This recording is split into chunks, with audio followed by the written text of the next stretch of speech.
Welcome once again to the SLA Europe Podcast.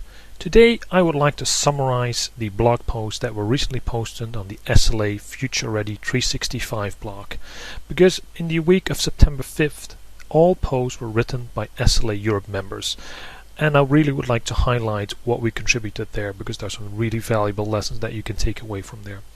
So just before we start, let me give you the URL and make sure you'll be able to find all the posts up there. So if you go to our blog, just go to www.sla-europe.org/blog. If you scroll down one or two posts, you'll see a summary of all the blog posts there. So it all started on Monday, September 5th by Geraldine Clemens Stoneham, who talked about seizing new opportunities. On Tuesday, it was Bethan Ruddock, who talks about Think Yourself Future Ready. Wednesday, the title was Be Future Ready Wherever You Are by Jay McCustra. Thursday, Laura Woods talked about advice for new professionals.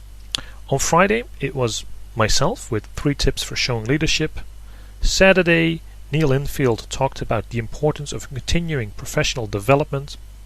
And we rounded up with Lindsay Rees-Jones, who talked about when starting out, I wish I'd known, or do I? Just to give you a little flavor of some of those posts, I'm going to quote from a few of them, and hopefully this will interest you to read all of them.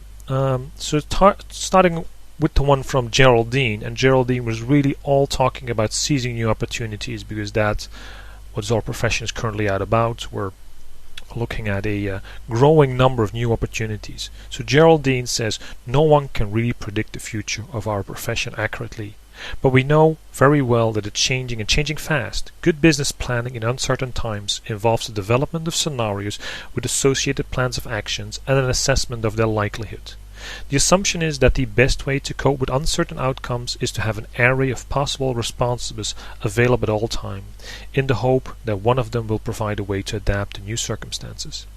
I believe that the same can be applied to career planning, and that the best way forward is to prepare for the future, is to seek new experiences in order to develop the ability to apply our core information management skills in different situations. And I think that really is a good summary that the skills we learned maybe many years ago are still true today. We just have to apply them in different circumstances and look at the future. And Geraldine also rightly points out that if you don't get the opportunity to grow the skills you need within the workplace, you can always look to SLA to practice those new skills. It's a very safe place to practice. So Bethan also talked about changing and being future ready, and her title was Think Yourself Future Ready. And let me just tell you a bit about what she commented on. So Bethan says the information landscape is our game. We need to be in the habit of scanning developments, no matter how routine the opening moves seem to be. By recognizing how what we do now will impact later in the game, we automatically put ourselves a few moves ahead. And I really like that. It's like a chess game. It's not just about the next move, but it's about the next 5 or 10 moves. So look at where do you want to go? Where's the game developing? And to illustrate that, Batten also comes up with a very nice anecdote. So she says, I was delighted to hear a story at the UK Archives Discovery Forum earlier this year, which demonstrated what she talked about perfectly. One of the presenters was speaking about her experiences working in the archives in the early 90s, and gave us a quote from her manager at the time. They said, we may not have a database now, but if we have structured data, one day we will have a database to put it in. So being able to think about your database structure before you have a database, now that's future ready. And I think that is something we can all learn. Think about not just what's possible now, but what may be possible in the future, and prepare for that, and start getting other people excited about that.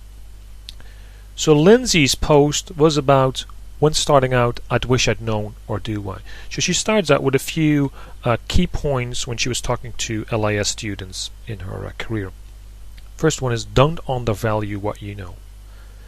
2. Banish the words just and easy from your professional vocabulary. 3. Reflect. Remember when you've learned something new and acknowledge the difference it has made to you. 4. Use our professional language with pride. Don't dumb it down. And 5, consider the sort of professional that you want to be, and remember that our skills have value in every sector and every country. And I think those 5 points may sound very trivial on one level, but they're really a really good summary of what we could take away about what we know and what we can do. And in her post later on, Lindsay also summarizes some of her examples from her own experience where she has grown and learned lessons, the easy way or the hard way. I hope my summary of some of the blog posts has now triggered you to go to the SLA Europe blog and read all of them. And while you're over there, the Future Ready 365 blog posts every day, so it may be a very rich source to get a new post in your mailbox every day and learn something new and expand your horizon. So with that, I want to close off this short but hopefully valuable SLA Europe podcast, and I hope I will speak to you next time. Bye bye.